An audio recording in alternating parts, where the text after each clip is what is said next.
Tonight with the breaking news, the extraordinary scene late today. Federal agents moving in on homes in Los Angeles and Miami. Homes belonging to music mogul Sean Diddy Combs. The images coming in tonight. Federal authorities, including teams from Homeland Security, raiding the homes. Tonight, sources telling ABC News it is connected to a human trafficking investigation. The aerial images right here of Combs' home in the wealthy L.A. neighborhood of Holmby Hills. Heavily armed agents, armored vehicles there. 2 men have been detained at this property. Law enforcement sources telling us they are his sons. Combs has faced multiple lawsuits in recent months with allegations of sexual assault and sex trafficking, accusations he has denied. ABC's Kana Whitworth leading us off on the breaking news. She's in Los Angeles tonight. Tonight, heavily armed federal authorities raiding homes belonging to legendary rapper and entertainment mogul Sean Diddy Combs.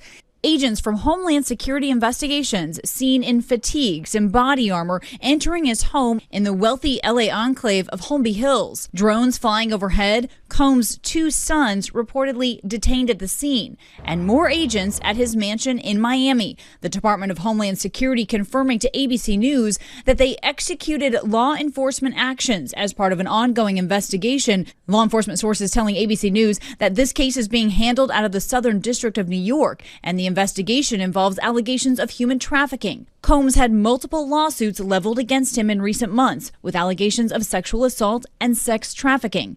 Allegations he denies. And David, a lawyer for 2 of the alleged victims, told us in a statement that they welcome today's law enforcement activity, adding that they hope this is the beginning of a process that will hold Mr. Combs responsible. David. Kana Whitworth leading us off on the breaking news. Kana, thank you. C just exposed Diddy for really horrific things that he put her through during their decade-long relationship. In an explosive $30 million lawsuit filed days ago, Cassie details how Diddy used to have her hooked on all kinds of substances in order to control her, threatened to unalive any guy she spoke to, and even went as far as to blow up Kid Cudi's car and then break into Kanye's home because he suspected her of having an affair with him. Ooh, Diddy, you are in trouble.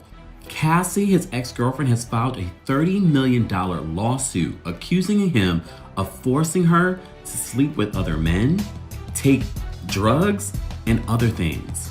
This was the last thing that I expected in regards to. Chill, Cassie is dragging Diddy down to the pits of hell for this despicable behavior. And word on the street is, oh, this is just the start of surviving Diddy, because the NYPD is currently running a criminal investigation on him for his involvement in multiple sexual assault allegations, and the evidence is piling up against him. Okay, so Cassie sent the whole internet into a complete frenzy when the news broke about her filing a $30 million lawsuit against Diddy. Cassie first started dating Diddy when she was just 19 and he was pushing 40. Cassie claims in her lawsuit that quickly after they started dating, he became really controlling and abusive, that he used to put hands on her and force her to sleep with a bunch of male escorts while he filmed it. He called these encounters freak-offs, and Cassie claims she used to be high on substances so she could dissociate herself while she had to do these things. The lawsuit also detailed the time that Diddy forced himself into Cassie's apartment after they had dinner together and assaulted her while she repeatedly said no and tried to push him away. She also mentioned a time when Diddy repeatedly kicked her in the face and wouldn't stop, even after a member of his security team tried to de-escalate the situation. She said he used to do stuff like this to her every single day, but everybody who witnessed it would keep quiet because everybody's scared of him. All of these incidents led to her occasional memory loss, which she still suffers to this day. This was also confirmed by Cassie's former personal assistant, who actually witnessed this happening while he was still working for her. He said, "It's all true. I seen it with my own eyes as her personal assistant. It was sad to watch, but I'm happy she's good now and speaking out." Azalea Banks also alleged that Diddy was actually putting hands on Cassie so bad at one point that he had to fly her out to Hawaii for a 3-week vacation so nobody would see the damage done to her face. She said, "This is true. One time, Diddy beat her up so bad, he sent her on a 3-week vacation to Hawaii just so nobody would see or question how her face got like that. Now, remember how I mentioned earlier that Diddy would get super jealous anytime he saw Cassie talking to other men? Well, she went into detail about that as well, and she came with some receipts. According to Cassie, Diddy went through her phone one night and found some messages between her and Kid Cudi and went crazy. He later told Cassie that he was gonna blow up Kid Cudi's car, which he did the very next day. The lawsuit stated around that same time, Kid Cudi's car exploded in his driveway, and a spokeswoman for Cudi confirmed these allegations, saying this is all true. But according to some sources who spilled the tea exclusively to Armand Wiggins, Diddy actually burglarized Kanye's home the night Cassie ran to Cudi's place to spend the night because he thought she was with Kanye. Apparently, allegedly, Diddy was the one that had Kanye West's house burglarized in 2012. Now, what I'm hearing is Kid Cudi and Kanye West lived around the same area in Los Angeles, had a house around the same area. They were kind of like neighbors. Diddy had somebody following Cassie.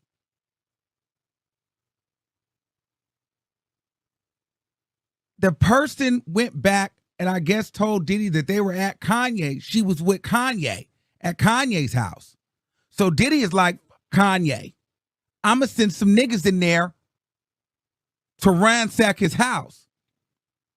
But turns out Cassie was never at Kanye's house. She was down the street, around the corner, at Kid Cudi's house. Once Diddy found that out, then he blew up the car. Child, Diddy is one of the most sick people I have ever heard of in my whole life. Now, if you've been keeping up with Diddy over these past couple of years, then you know allegations like these have been coming out about him for a while now. People just weren't paying enough attention. Well, now people are begging police to reopen the case of his deceased ex-girlfriend, Kim Porter, because they believe Diddy had something to do with it. See, at the time of Kim's death, it was reported that she died from pneumonia, but people speculated that this was just a cover-up to hide the real truth behind her death. See, the coroner who was initially investigating Kim's death, Ed Winter, died unexpectedly after he reported that he had found toxins in Kim's body. But just when Ed was close to digging out the truth, he was thrown off the case and replaced by another coroner. The second coroner was hella shady because it took him 2 weeks to confirm that Kim died from pneumonia, which is very weird because it definitely wouldn't take that long to conclude that someone died from pneumonia unless they were trying to hide something. Kim died from pneumonia, but there's the first coroner's report that said that she died. It was ruled a homicide, and they found toxins in her body to prove that she had been poisoned. You know, they have poisons that create heart attack and pneumonia. But what's even shadier is that just before Kim died, she was writing a tell-all book to expose Diddy's dirty secrets. But just before she could release the book, she wound up dead. And just like Cassie, it was reported by many people close to Kim that Diddy used to mistreat her and had her hooked on drugs so he could control her. Kim's ex-boyfriend, I'll Be Sure, also alluded to her possibly being murdered when he posted a video of him crying with the caption, "Just found this footage from the morning I learned of Kim Porter's murder and how it ripped the soul from my physical body. I do know very clearly that Kim didn't just check out all of a sudden over pneumonia. That's some bullshit." And according to sources, Kim actually tried to warn Cassie to break off her relationship with Diddy as soon as she could because she knew what Cassie was gonna deal with. But remember, Cassie was only 19 years old and Diddy was promising her a very successful career, even offered her a whole record deal. I mean, it's not surprising that she overlooked all of the red flags and stayed with him. And Cassie confirmed this in her lawsuit when she said Diddy used to threaten her that if she actually left him or spoke about anything he was doing to her, he would use all of his connections to blackmail blackball her from the industry. The lawsuit said Cassie felt that saying no to Diddy would cost her something: her family, her friends, her career, or even her life. But as you can expect, Diddy and his team slammed the allegations, claiming that Cassie tried to blackmail Diddy way before filing the lawsuit. They were basically trying to make it look like she was just after his money. His lawyer released a statement that read, "Mr. Combs vehemently denies these offensive and outrageous allegations. For the past 6 months, Mr. Combs has been subjected to Miss Ventura's persistent demand of $30 million under the threat of writing a damaging book about their relationship, which was unequivocally rejected as blatant blackmail. Despite withdrawing her initial threat, Miss Ventura has now resorted to filing a lawsuit riddled with baseless and outrageous lies, aiming to tarnish Mr. Combs' reputation and seeking a payday. Oh, but trust and believe, Cassie's legal team is not playing, because they clapped back and exposed Diddy for offering Cassie 8 figures as hush money just so she wouldn't file the lawsuit in the first place. Mr. Combs offered Miss Ventura 8 figures to silence her and prevent her from filing this lawsuit. She rejected his efforts and decided to give a voice to all women who suffer in silence. And that's on period. Because Diddy knows there's no way he's coming out of this, and that's why he's trying to silence Cassie. But this is just the beginning, because now it's being reported that the NYPD is running a serious investigation called Sean Combs. The case is described as a very sensitive case, and it involves a bunch of Diddy's sexual assault victims. Honey, Diddy is going down, and not even his little $1 billion net worth can save him from this. And as I said before, this whole situation sent the internet into a frenzy, because folks have been waiting for this day for so long, and it's finally come. One person said, "I'm sure she waited this long because she had to gather evidence and prepare for a strong case. You can't just throw a lawsuit on Diddy without having a foundation." Another person said, "I can tell for a very long time something wasn't right with him. His behaviors were extremely abnormal. That love persona was definitely a cover-up, and it was obvious." Now, as for Cassie, she released a statement to Page 6 saying that she's finally ready to tell her truth, and she's not going to be holding back anymore. "After years in silence and darkness, I am finally ready to tell my story and to speak up on behalf of myself and for the benefit of other women." A lot of freaky stuff is going on. You gotta use your mind. What they was doing with those plugs. If anything, we should have believed Gene when he first came forward with the claims. We had this artist with us, right? And we were standing in the presidential suite at the hotel. And this particular artist and Puff, they told me, don't let nobody come in the room. So I said, all right, cool. So I propped my chair by the room door while they went in. So this artist's cousin knocked on the door. So I went to him and I let him in because I knew him, I see his face and everything. I seen his face several times before. He said, yo, I gotta speak to my cousin. And I said to him, well, they busy right now, man, and they told me don't let nobody come in the room. He said, yo, I'm going in the room to get my cousin out. And I said, bruh, you ain't going in the room to get your cousin out. They told me nobody could go in the room. So he said, I don't care who you are, what you doing like that. I'm going to get my cousin. He went to go and try to open the room. I grabbed his ass, joked him up, and slammed him on the piano. And the next thing you know, Puff and this artist run out the room naked. And so then I said, I see the artist trying to grab a towel. Puff didn't give a shit. And the artist like, yo, what's wrong? What's going on? What's going on? He like, yo, Gene, that's my cousin.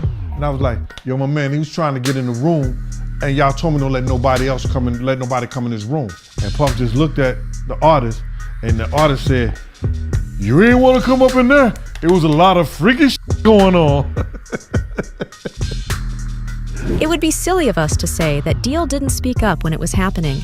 See, Gene Deal, who is also P. Diddy's ex-bodyguard, has been trying to tell the world who the real culprit really is. Bruh, I knew about the plug fetishes because I saw that with my own eyes. I knew about him and Kim being swingers with other people, whether it was another male or another woman or a male and a woman together. I saw that with my own eyes. You gotta realize is that after 2005, I didn't see anything that Puff was doing or what he didn't do. Puff had got addicted to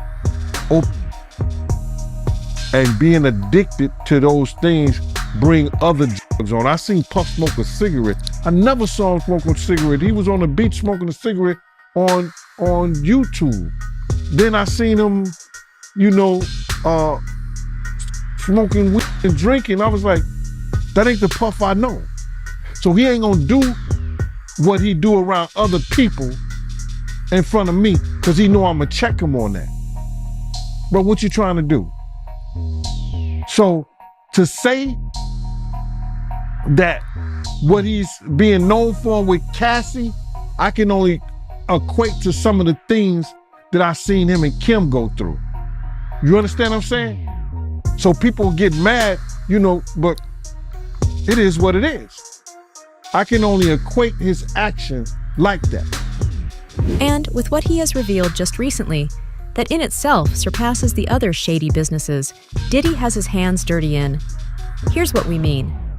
Diddy's former associate, Gene Deal, a former bodyguard for the bad boy, alleges that Diddy, then known as Puff Daddy, engaged in sexual activity with Kareen Superhead Steffens, while Jennifer Lopez, his former wife, was still living in the same home.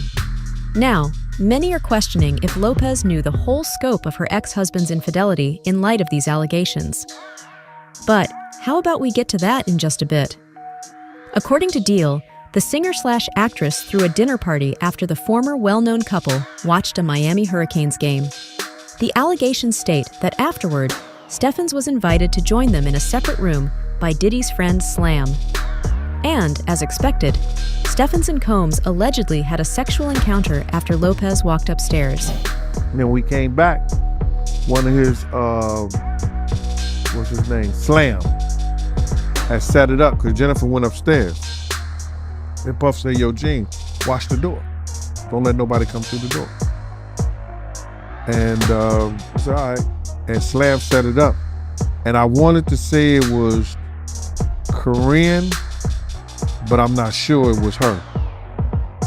But it was supposed to be somebody that was either up to her level and for or it was her. I'm not sure. And while Jennifer was upstairs, he was down there getting the deal from her. Did she ever find out? She know now. And you said the female name was Karen? Yeah, Superhead. Oh, okay, Kareen Steffens. You got to say the full name, man. Yeah, I thought it was her. Slam set it up. Yep, Slam set it up for her right there. Yep. It was nobody. It was somebody that was, I'm for sure, I'm almost sure it was her. I'm almost sure it was her. Yeah, that's a wild story, man. So Puffy, he was getting head from, Superhead, and Jennifer Lopez was upstairs and she had no idea. None whatsoever. Currently, Deal is adamant that Lopez was unaware of what was happening in her own home, even if it is still unclear whether the woman in question was Kareen Steffens. Going forward, Gene alleges that Diddy has been actively involved in organizing well-known homosexual parties, where the rich and famous in Hollywood are said to partake in more than just cocktails. Of course, Diddy seems to be more than just a guest at these events. He actively seeks out other attendees, turning these get-togethers into an exclusive, invite-only event. But it all started, we was in Atlanta. And this story starts when I'm with Puff and he's in the exotic bookstores and he's doing shopping, right? He's shopping, getting his stuff and everything like that. So, this is the first time I was ever in an exotic bookstore with Puff. So, I'm giving him his space. He's taking things off the shelves and stuff like that. because they gave him a brown paper bag. When they gave him a brown paper bag, he was just putting stuff in there. So I said, damn, he got to go put it on the counter and, show everybody what he's getting. So as he going, I'm just looking at the places where he's picking stuff from. So there's one part he picked up some things from up here on my left side. And then he picked like quite a few of them down. I was like, okay. He put them in the bag. So when I went by there and I looked up there and it said plugs. And I was like, hey, yo. So I said, yo, what are you getting this for? And it said plugs. And he was like, yo, can I do my shopping by myself? I said, yeah, you could do it by yourself, brother. And he started walking and everything like that. When he got I just waited at the counter. When he got to the counter, he didn't even have to show the guy nothing. He just gave the guy a wad of money. I mean, like he gave the guy a stack, something like this. And Puff wasn't the dude that carried no 20s and no 50s and nothing like that. And I mean, like, he just said, boom. And we walked out the store. In his interview, Deal also asserted that these gatherings serve as a playground for Hollywood's elite, who are known and wealthy enough to shell out a lot of money for tickets to the most bizarre activities in town, to indulge in their wildest and most shady dreams. Subsequently, Gene painted a striking portrait of Turkish baths as a typical location for gay men to have covert rendezvous. He suggested that, because of Diddy's organizing skills, these exchanges are more than just hot baths. Rather, they are part of a larger network where these guys alongside Diddy secretly get together for sexual encounters. I knew I used to wait outside of Turkish baths for him. You know what they do in the Turkish baths? No, I don't. Oh, you don't? Okay. That's where a lot of gay men meet. And they all take hot baths together.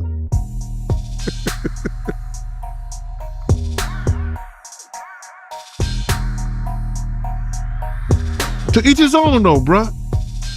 But that's a lot of that these guys get into when they start having certain meetings with certain people and they meet them at the Turkish bath and they do their meetings and they meet their people in those type of situations where they're comfortable at. So they don't have to worry about their indiscretions coming out. You mean? You understand what I'm saying? So that's why, twice, sometimes 3 times a week, me and the driver be outside. He'll run into the Turkish bath. Got that big ass tub at home, but you want to go? No, go ahead. While all of that is truly mind-boggling, Gene Deal also verified that Sean Combs sexually assaulted Cassie Ventura and, in certain instances, trapped her by forcing her to have sex with other men while he watched. She is a victim. You know what I'm saying? She is a victim, man. And if this is her victim story, we got to be more, I think, more compassionate. She was 17 years old at the time. She was fascinated by that whole thing, getting on a G4, G5 jet, you understand? And what was her parents, man? What was her daddy, her mama? They didn't miss their child? She didn't come home that night? I don't know, man. I can't fathom the whole idea, man. So to say that what he's being known for with Cassie, I can only equate to some of the things that I've seen him and Kim go through. You understand what I'm saying? So people get mad, but it is what it is. I can only equate his actions like that.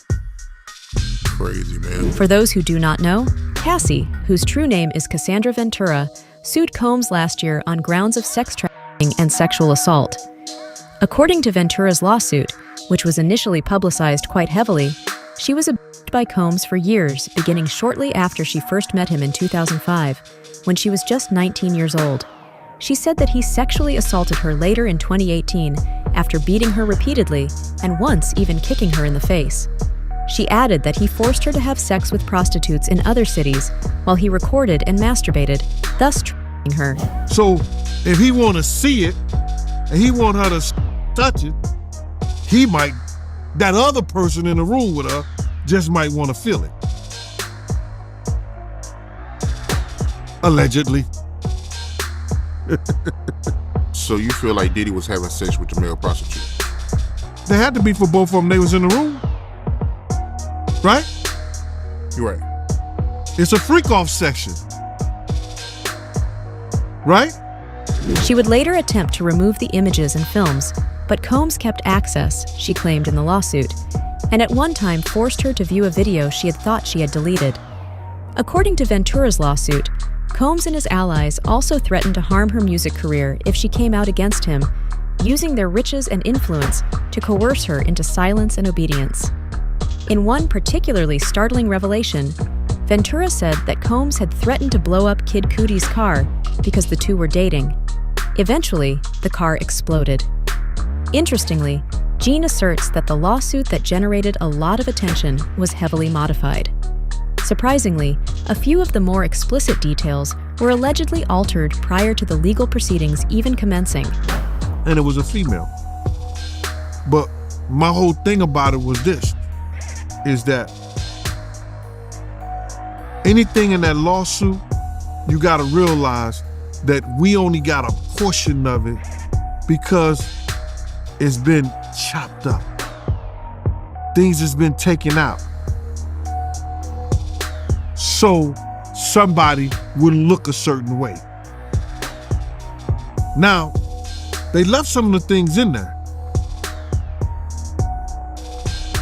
But I'm sure plenty of times Cassie may have seen some stuff that she didn't really want to look at. He didn't want her to know who they were. So if she ever wanted to do what she just did, how does she say how the person looked? All she could describe is if they was wearing masks, unless she saw them before they put the mask on. It's craziness, man. And you know what's so crazy is, bro, that all these stories has been around the industry for a long time.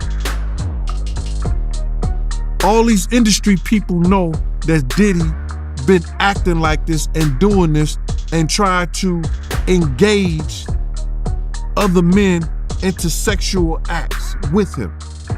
Not to forget, according to Gene's confirmation, Diddy did, in fact, groom Justin Bieber, Usher, and Mace, and expose them to these freak-offs at a very young age.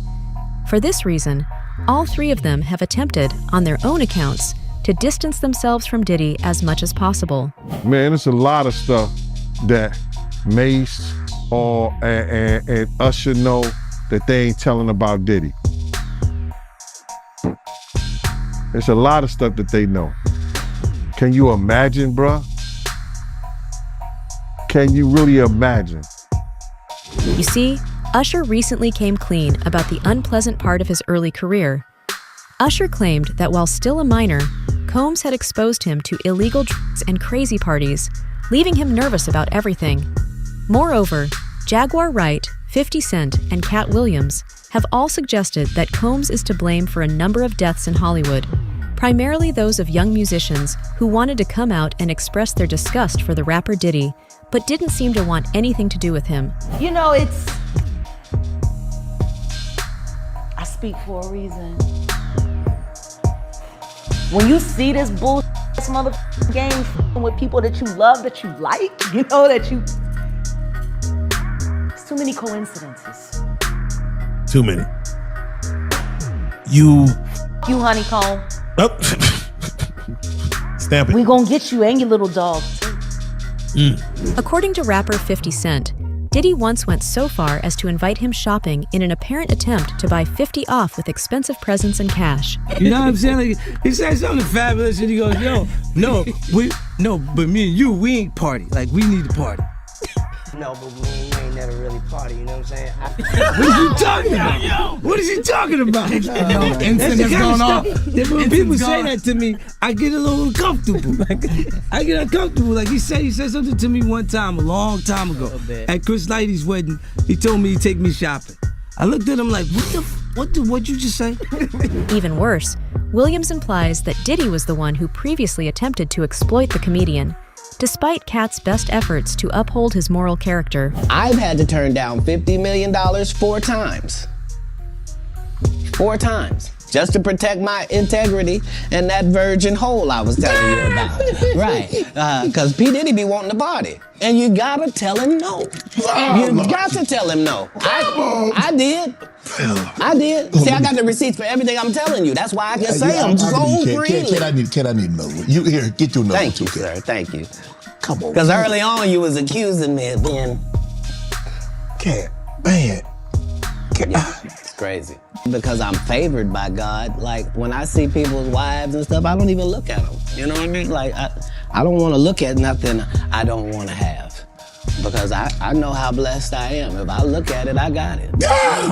That's how Diddy be feeling. Now, come on, man. Hi, everyone. I'm Sloan from SloanBella.com, and I am back with another channeled energetic video. This one is in a series of videos I've done on the late Kim Porter. And given what broke in the news this week, I tried to focus on the energy to see what came through. Now, as we all know, Kim Porter is the former girlfriend and mother of 3 of P. Diddy's kids, who passed away on November 15th of 2018 of some sort of bacterial pneumonia. That is the cause of death, or what they released to the public as the reason for this young, vibrant woman's passing, because, yeah, that's normal. The problem with this energy of what's going on this week with P. Diddy is he thinks he's being basically forced into the media for something that he doesn't feel is as bad as it is. His former girlfriend, the one that accused him of trafficking, kidnapping, blackmail, sexual abuse, drug addiction, which is kind of what they do when they traffic people. They keep you in a state of being drugged so you can't fight back. That happens all the time. That's why they drug you. That's why you see working girls on the street being drugged, because why the hell would they be out there unless they were drugged once they start doing it, right? Maybe the first day they don't know what they're getting themselves into, but a week into it, they probably want to take off. And then it becomes 2 things: an issue of shame and an issue of being medicated and unable to form a congruent thought to be able to say, I need to get away from this guy. You know you need to get away from him. Finally, Cassie was able to speak, and she was helped by an older man really close to her family who held her hand. So somebody came to help her out of that. I actually see that energetically. Now, when we're talking about the way that P. Diddy allegedly, but it's not alleged, it's actually factually, everybody says allegedly. If people would talk in realistic terms, because people know enough about P. Diddy to know that that is how he treated her. It's not really alleged. It's like out there, okay? And it's especially out there now. He settled immediately. Now, I wanted to focus on the energy of Kim to see how she felt about it. And I want everybody to understand that she really focuses on her children and their heart and how they're going to feel, because they're protective of their father. They want to have a connection with their family members. They lost their mother. So when you lose your mother and you have a mother and father, you have other family too, but they're not your mother and father. So there's sadness from her part around that, because the sadness is that her kids were left in this predicament where that is their surviving parent. There's also a tremendous amount of sadness from her about her family, in particular siblings and mother, who cannot get past what happened to her, cannot get over it. And it's not that you get over that. You don't get over the death of a child or a sibling, but they are stuck. And the reason they're stuck is because they want the truth. And she's acknowledging this, and the truth is slowly trickling out. So they are going to get the answers that they want. And I'm also being told that there is somebody looking into the physical traits of Kim, meaning whatever physicality they have. I don't know if they had a toothbrush with toothpaste. I don't know if they had hair from her hairbrush. I don't know what they have, but they have physical written documentation, okay? Like as in somebody recorded her talking or she recorded it.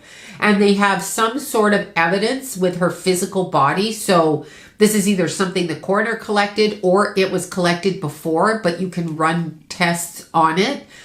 The family 100% feels that she didn't die of, quote, the natural causes that they said. And they would be right. It was too easy to say she died like that. This is what bothers her. This bothers her. She tries to talk to her family. She tries to talk to them. She's kind of funny. I'm sure all of our loved ones try to do that, but the family will feel her and will have a sense of knowing she's there. But the level of sadness that they feel worries her quite a bit. So she's very, very aware of that. When I mention her former boyfriend, the energy pulls back. So she's not so focused on him. I knew this was coming. I knew this was coming is what she said. I knew this was coming. It was set into motion going back 16 years. He had a 16-year climb. I don't know what happened in 2007, but he had some sort of a shift energetically, and he took a choice or made a choice that took him on the wrong path. He was already on the wrong path, okay? Starting with a J-Lo thing in the club. That is why her career kicked off, because when you keep your mouth shut around P. Diddy, you get rewarded, right? So whatever happened in 2007 was so noted on an energetic level. You cannot escape the frequency of your actions, even if you escape repercussions on earth. You cannot escape frequency. So no matter what you do or say, no matter how you approach things, you cannot escape what you've done. Like if you go out down the street and there's no motive for you to do something to somebody and you rob them and, you know, run them over, if people don't see you and you're not connected to them, obviously they're not going to know who you are because there's no motive. So how would you have repercussions for that if nobody could catch you? So P. Diddy's girlfriend, Cassie, this one that just came out in the media for the horrific abuse she suffered, horrific abuse, and trauma bond and drugged and dragged through the mud and blackmailed. First thing, young ladies out there, and I've said this my whole life, I don't care if you're a sex worker, I don't care if you have orgies, I don't care how many people you sleep with. Don't you carry shame with it. Even if some guy drugged you and you did it, you're like, what the fuck did I do? Speak it so they can't control you. Very important. P. Diddy is operating off of a frequency that is fear-based, and it does one of two things when he does this. When he has a relationship with a girl like Cassie, number one, she's young and she's basically pliable, okay? So there's a huge age difference there because women his own age might not be as impressed with him, okay? So she assumes that he's coming at her in a relationship in an authentic way. Although I will say, I feel like she was forced into the relationship with P. Diddy from someone else. And by forced, I mean someone introduced them and kind of said, this is expected of you. If you want this to happen, this is expected of you. So I don't feel it was like a love at first sight thing for her. I feel like she was doing what she thought she should do. And she was kind of done with it like almost instantly. The blackmailing, the trafficking, the drugging. That's what trafficking is. Keeping somebody against their free will, especially when they're not sober, and forcing them into actions and situations that go against their moral compass in order to degrade them and then control them with said actions that degraded them. So don't let anything degrade you. Take responsibility for what you do and say, you know, I was fucked up. I was drugged. He drugged me. That's not really your responsibility, but you can say it and start speaking it. That removes his power. What he's doing to her is a form of vampirism. He's not biting her neck and sucking her blood. That's not what I mean. But energetically, he's enjoying it and he's pulling her energy to him because he's controlling it. That's what he likes to do. Now, here's an interesting twist in this. He settled so quickly, obviously, because he didn't want to go into court. She didn't want to go into court either. I wouldn't want to go into court. I wouldn't want them calling me all kinds of names like, why didn't you leave? I mean, they're not well versed on trauma bonds and all kinds of things that happen that we have now become to understand what these things are. A lot of us through family circumstances, all kinds of things. And when you add drugs to it, you really don't have your free will. Now, the reason that everybody and their cousin drugs their abuse victims, okay, you hear that all the time. The girl got in the car, they gave her drugs. They shot her up. They put drugs in her coffee. They put drugs in this. She acted weird. They drugged her. They roofied her. They roofied him. The reason you hear that so much is when the drugs enter the physical body, okay? So your physical vibration, which is in tune with your etheric body. But the etheric body is kind of just visiting here, meaning for 80 years, 70 years, whatever, we're alive. Our spirit body then can leave the physical. So in order to get control of a physical vessel, look at your body like a car, but in order to get control of it, if you drug a person, roofie them, give them drugs, give them too much alcohol, whatever it is, too much weed, too much anything, whatever it is, their etheric body from the lining of the physical body splits. So there's a doorway in there. Now let's look at this in a different way because I've tried to explain this to people. The best way I know how to explain it is if somebody's going to rob your house, they look for several things. First, they look for nobody to be home. Okay. So like if you're home and you got a shotgun and a German Shepherd, they're probably not going to break into your house. I mean, they can, I've heard of it, but not usually. If the door is slightly open and not locked, a window, a door, a garage, you will find that they go in through, the person will say, oh, I left the window open for the cat or whatever. And the people will rob the house in that fashion instead of just like breaking the glass and jumping in. When you drug a person, the door is left slightly open. The etheric body gets a tear in it, and it's very easy to open that door and to take access energetically. I'm speaking strictly energetically. Also understand that unless your vibrations are completely tight like this, okay, so think of people who have hip problems, and when they walk, their body is not tight and forward motion. There's always a focus on what they can't move. If you look at people that have need hip surgery, they kind of pull that side of the body with them. It's not a fluid movement together in harmony. That's what happens when they get into your body with drugs. So drugging people is like 101 to take over the frequency. Now, a lot of people drug people to get their own way on earth. This P. Diddy drugs people for frequency control.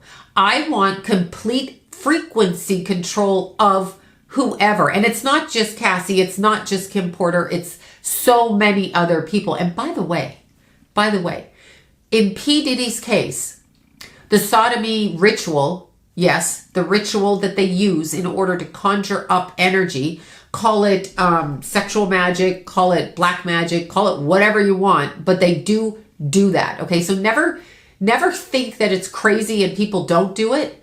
It goes all the way back to Egyptian chimes. It goes all the way back before Jesus. It goes all the way back. They do all kinds of energetic. It seems stupid to us if you say, I'm going to sacrifice somebody. That seems dumb. It's like sacrifice them for what? But energetically, they're taking that energy. They are consuming that energy. When that happens, they get more energy. Now, what I'm seeing, and this is specifically coming from the energy of Kim, because I've been asking about it. She was actually, when I see her energy, okay, she's a strong, vibrant, articulate, even in spirit woman. And she wants her family to know she's okay. And she also wants people to know that this is not done. And that what's going to happen with P. Diddy over the next 4 years, it's a 4-year progression. So we're in almost 2024. So go to 2028 or thereabouts. what's going to happen to him is his vibration is moving this way and sideways while the rest of the people are leveling up and to the opposite direction. So what she's showing me is that he will be forgotten about, which seems impossible because he's been all over the news like a crazy person and is very famous and very wealthy. Another thing that I'm being shown is that he doesn't own all his wealth. It's a weird thing to say. He's got allegedly $700 million, if not more. That's just like, I mean, that's going back into the mid 2000s when they guesstimated that. It's not his money I'm being shown. So when they tell you these people have that money, he cannot do what he wants with all that money. That's a trick. It's a trap. It doesn't exist. I'm being told it doesn't exist. That does not mean he doesn't have 13 homes, a bunch of nice ass clothes, cars, Lamborghinis, women, tricks, you know, every equipment. He is given those things with part of the money, but he doesn't have control over it all. And they are siphoning it for him right now.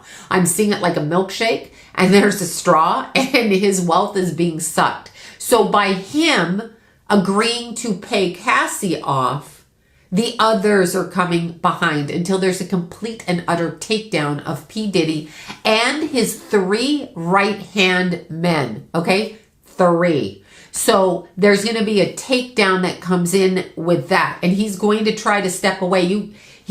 They're not done. And here's another thing I'm being shown, okay? I don't know how to word this. This, to me, reminds me of like a binding spell in voodoo. And I don't know what I'm talking about with that. But his mouth is being sewn up. So when I see his face, the image I get is the mouth is being sewn up. So he is going to be unable to speak for some reason. I can't talk. I cannot speak for myself anymore. This to me sounds like a losing of faculties, a losing of thought, a losing of thinking. I cannot speak, but it's sewed up around his mouth. That's actually how I'm seeing it. They're going to stitch his mouth shut. Why? I ask why. This is how it works for me. So when something hits me, I get impressions and I just express those impressions. I could be right, I could be wrong, obviously.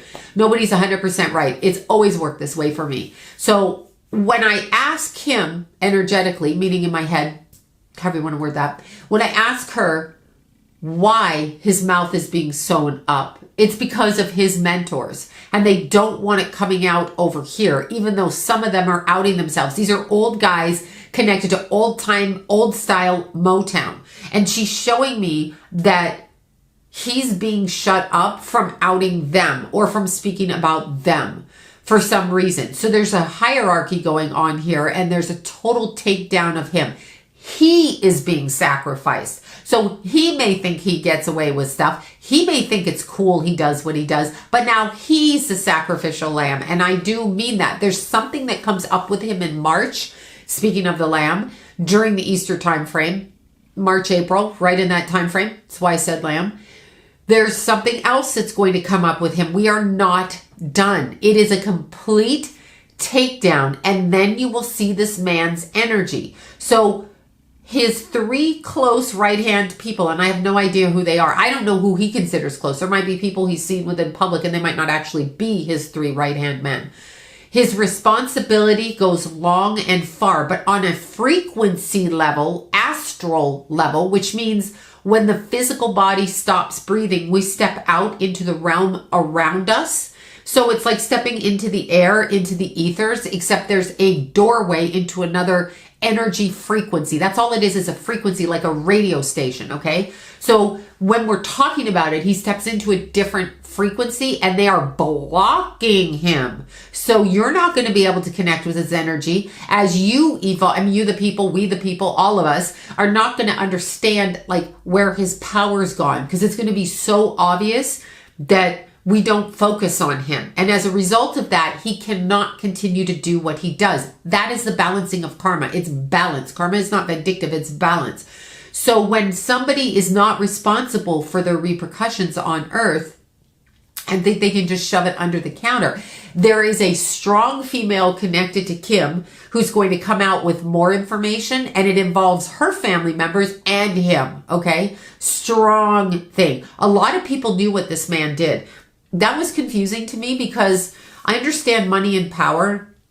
And I understand, as is the case with Harvey Weinstein, a lot of people knew what was going on and nobody said anything until everybody said everything. We're seeing the same takedown. The time frame that we're in, Earth or this planet, is evolving, and it is a spiritual war. So if you are harming the essence and frequency of another person and you continue to do it right now, your repercussions are to be removed from that frequency. Now, what does P. Diddy need most? He needs our attention, our admiration. He needs us to pay attention to him. He needs us on a frequency level. So this is what's happening to him. People are not going to respond. Like, he can walk down the street and people will not notice him.